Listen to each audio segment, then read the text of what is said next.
আজ আপনাদের জন্য এডগার অ্যালান পোয়ের লেখা মরীচিকা। গল্পটি একটি অনুবাদ করা গল্প। গল্প পাঠে শ্যামল। শুরু হচ্ছে মরীচিকা।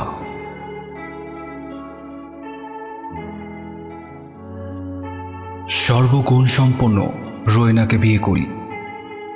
বিয়ের 1 মাস আমাদের ভালোই কাটে, কিন্তু দ্বিতীয় মাসেই বিপর্যয় নেমে আসে। রোয়েনার কঠিন অসুখ হয়। অধিকাংশ সময়ে সে জ্বরের প্রকোপে বেহুশ হয়ে থাকে। সব সময় সে যেন বিভিন্ন ভাষার কথোপকথন শুনতে পায়।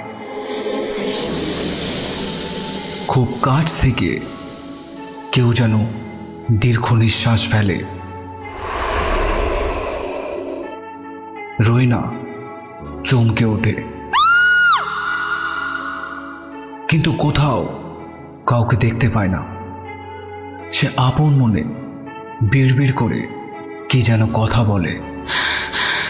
অনেক চিকিৎসার পরে সে কখনো ভালোর দিকে যায়। পরের দিনই আবার সে আগের মতো সাংঘাতিক জ্বরে জ্ঞান হারায়। দিনটা ছিল সেপ্টেম্বর মাসের কোনো এক রাত্রি। রোয়েনা জ্বরে আচ্ছন্ন হয়ে নিজের কালো খাটে শুয়েছিল। আমি তার খাটের পাশে চুপ করে বসেছিলাম। ভাবছিলাম সদা হাস্যময়ী ও প্রাচুর্যে ভরপুর রোয়েনার এই অল্প দিনের জ্বরে তার চেহারাটা ঝোড়ো কাকের মতো অবস্থা হয়েছে।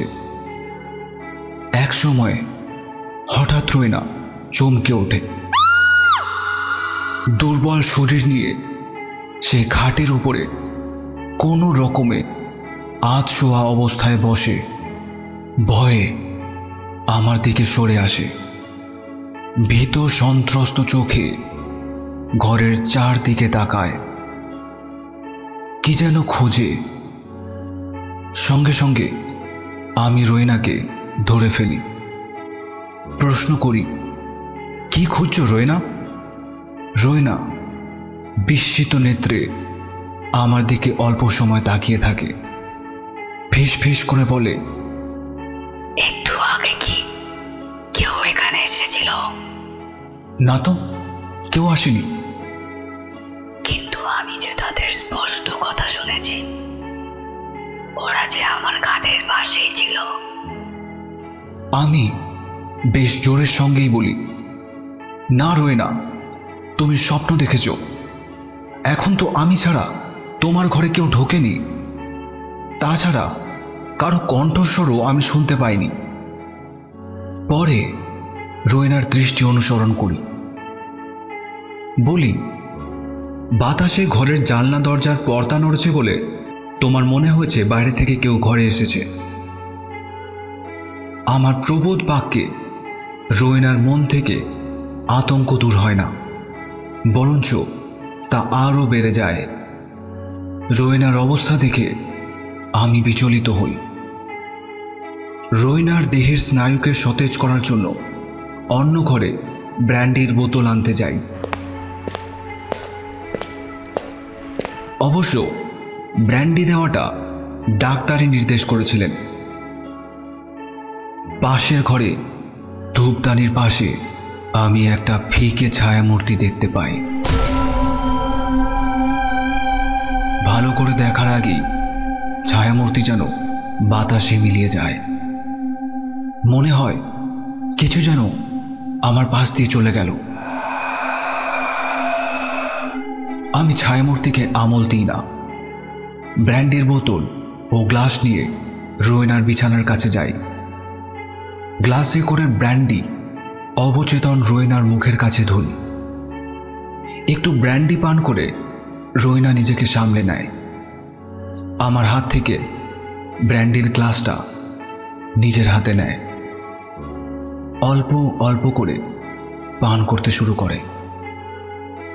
ঠিক সেই সময় আমার মনে হলো জল জলে চারটে রক্তের মতো লাল বিন্দু কোথা থেকে যেন এসে ব্র্যান্ডির গ্লাসের ভেতরে পড়ে। ব্যাপারটা কিন্তু রোয়েনার নজরে পড়ে না। সে আস্তে আস্তে গ্লাসে চুমুক দেয়। একবার মনে হয় রোয়েনার হাত থেকে ব্র্যান্ডির গ্লাসটা নিয়ে নিই। পরক্ষণে মনে হয় হয়তো আমারই দেখতে ভুল হয়েছে, কেননা বিগত কয়েকটা রাত জাগার ফলেই হয়তো আমার ভুলটা হয়েছে। কিন্তু সেদিন ব্র্যান্ডি পান করার পরেই রোয়েনার অসুখ কয়েক গুণ বেড়ে যায়। এভাবে আরও 2 দিন কেটে যায়। তৃতীয় দিনে জম ও মানুষের টানাটানির পর রোয়েনা চিরদিনের মতো আমাকে ছেড়ে চলে যায়। আমি রোয়েনার খাটের পাশে পাথরের মতো বসে থাকি। ভাবতে পারিনি রোয়েনা এভাবে আমাকে ছেড়ে চলে যাবে।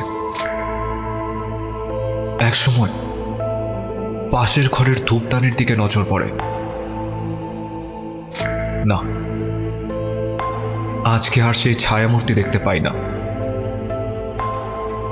কিন্তু রোয়েনার নিশ্চল দেহটার দিকে তাকিয়ে আমার মনের উত্তাপ সহস্রগুণ বেড়ে যায়। অতীতের অনেক মধুর কথা চোখের সামনে ভেসে ওঠে।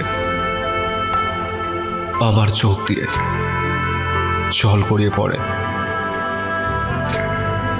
আমি মুহূর্তের জন্য নিজেকে রোয়েনার কাছ থেকে দূরে রাখতে পারি না। এভাবে কতক্ষণ যে কেটে যায় তা আমি বুঝতে পারি না। তখন বোধ হয় মাঝরাত্রি। হঠাৎ আমি কারো চাপা কান্না ও দীর্ঘ নিঃশ্বাস শুনতে পাই। আমার মনে হয় সে কান্না ও দীর্ঘ নিঃশ্বাস মৃত রোয়েনার কাছ থেকে আসছে। আমি আরো মনোযোগ সহকারে মৃত রোয়েনার দিকে তাকাই। দ্বিতীয়বার শোনার জন্য কান পেতে থাকি, কিন্তু দ্বিতীয়বার আর শুনতে পাই না। সবটাই মনের ভুল বলে মনে হয়। আরো কিছুক্ষণ পরে রোয়েনার ফ্যাকাশে গাল দুটোয় রক্তের আভা থেকে যায়। চোখের পাতাও প্রায় সচল হয়ে ওঠে।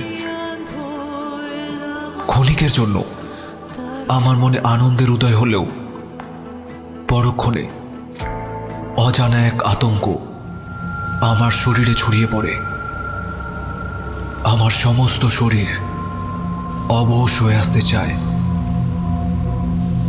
এই অবস্থায় মনের সমস্ত শক্তি একত্রিত করে আমি নিজেকে সজাগ করতে চেষ্টা করি। রোয়েনার দিকে তাকিয়ে ভাবি, রোয়েনা নিশ্চয়ই পরপার থেকে ফিরে আসছে। এই সময় চাকর বাকররা নিজেদের ঘরে ঘুমিয়েছিল। তাদের ডাকতে গেলে রোয়েনাকে একলা রেখে যেতে হয়। এই সময় তা কোনো মতেই সম্ভব নয়। ফলে রোয়েনাকে সতেজ করার জন্য আমি একলাই যথাসাধ্য চেষ্টা করতে থাকি। আরো কিছুক্ষণ পরে আমার শত চেষ্টাকে বুড়ো আঙুল দেখিয়ে রোয়েনার দেহের সতেজ ভাব আস্তে আস্তে শেষ হয়ে যায়। সে আগের মতো ফ্যাকাশে দেহে পরিণত হয়। আমি হতাশ হয়ে রোয়েনার খাটের পাশে বসে পড়ি। আরো 1 ঘন্টা সময় কেটে যায়। এবার স্পষ্ট শুনতে পাই খুবই ধীরে দীর্ঘ নিঃশ্বাস পড়ছে। আমি রোয়েনার মুখের উপরে ঝুঁকে পড়ি। দেখি রোয়েনার পদ্মের পাপড়ির মতো ঠোঁট জোড়া আস্তে আস্তে ফাঁক হলো। মুক্তোর মতো সুন্দর দাঁতের পাটি দেখতে পাচ্ছি। এবার আর আমি নিজের চোখকে বিশ্বাস করতে পারি না। মনে হয় আমি ভুল দেখেছি, তা না হলে আমার মাথার গন্ডগোল হয়েছে। আরো ভালো করে বোঝবার জন্য আমি রোয়েনার উপরে ঝুঁকে পড়ি। এবার স্পষ্ট দেখতে পাই রোয়েনার পাণ্ডুর গালে লাল ছোপ লেগেছে। এই রং আস্তে আস্তে তার গলার দিকে এগিয়ে যাচ্ছে। রোয়েনার গায়ে হাত দিয়ে দেখি তার দেহে হিমঘরের মতো ঠান্ডা ভাব নেই, সেখানে এসেছে উত্তাপ। বুকে কান দিয়ে মনে হয় তার হৃৎপিণ্ডটি খুবই আস্তে আস্তে চলছে। আমি মনের সব রকম চিন্তা ভাবনাকে দূরে সরিয়ে দিই, রোয়েনার মাথায় হাত বুলিয়ে দিই। ওর দেহে উত্তাপ আনার জন্য ওর হাতের চেটো ও পায়ের তলায় ঘষতে শুরু করি। এছাড়াও রোয়েনার দেহে জীবনী শক্তি ফিরিয়ে আনার জন্য নানা রকমের চেষ্টা করতে থাকি। কিন্তু অল্প সময় পরেই আমি বুঝতে পারি আমার সমস্ত রকম চেষ্টাকে নস্যাৎ করে রোয়েনা আগের মৃতের অবস্থায় ফিরে আসে। রোয়েনার দেহ থেকে রক্তিম নিরুদ্দেশ হয়। বিবর্ণ মুখে মৃত্যুর ভয়াল রূপ প্রকট হয়ে ওঠে। সমস্ত শরীর জমাট পাথরের মতো হয়ে ওঠে। আমি আবার হতাশ হয়ে উঠি, স্মৃতি রোমন্থন করি। এভাবে একই রাত্রে কতবার যে রোয়েনার দেহে প্রাণ শক্তির আভাস ফুটে উঠেছে তার হিসেব নেই। আমার মনে হয়েছে রোয়েনার জীবনী শক্তি তার ফেলে যাওয়া কায়ার মধ্যে ঢোকার বারবার চেষ্টা করছে, কিন্তু অপরাজেয় মৃত্যুর কাছে পরাজিত হয়ে বারবার তার কায়া পরিত্যাগ করতে বাধ্য হচ্ছে। রাত্রি প্রায় শেষের দিকে হঠাৎ রোয়েনার মৃতদেহটা বেশ জোরে জোরে কয়েকবার নড়ে ওঠে। এবার কিন্তু মৃত রোয়েনার দেহের সাড়া আমার মনে আলোড়ন সৃষ্টি করতে পারে না, কেননা তখন আমি খুবই ক্লান্ত ছিলাম। আমি ক্লান্ত দৃষ্টি দিয়ে রোয়েনার মৃতদেহের দিকে তাকিয়ে থাকি। তারপরই রোয়েনার মৃতদেহের পাণ্ডুরতা দূর হয়ে রক্তিম বর্ণ ফুটে ওঠে। একমাত্র তার চোখ দুটো বন্ধ ছিল। তাছাড়া রোয়েনার দেহটা জীবন্ত হয়। আমার মনে আবার আনন্দের সঞ্চার হয়। মনে হয় এই যাত্রায় বোধহয় রোয়েনা কঠিন মৃত্যুর অনুশাসন থেকে রেহাই পেয়েছে। এবার রোয়েনা আমাকে নিরাশ করে না। সে আস্তে আস্তে খাটের উপরে উঠে বসে।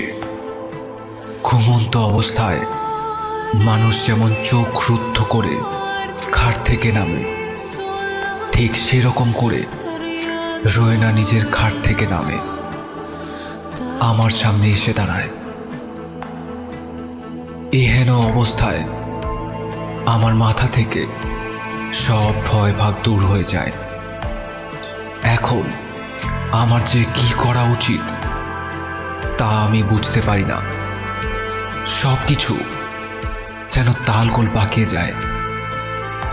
আমি পাথরের মূর্তির মতো নিশ্চল হয়ে খাটের এক কোণে বসে থাকি। এক সময় সামনে দাঁড়িয়ে থাকা রোয়েনার দেহটা দেখে আমার যেন মনে হয় মৃত্যুর পরে রোয়েনা কি কিছুটা লম্বা হয়েছে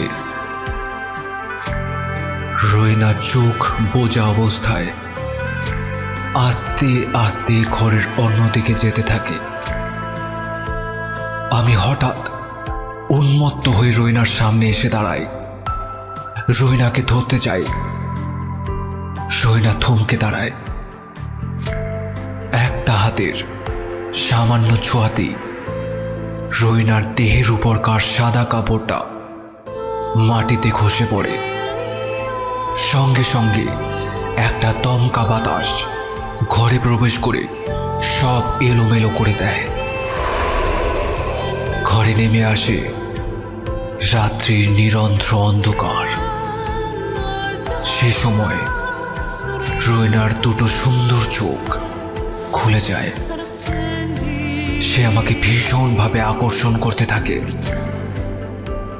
আমি ভয়ে ও বিস্ময়ে চিৎকার করে বলি, এবারে আমি আমার হারানো রোয়েনাকে নতুন করে ফিরে পেয়েছি।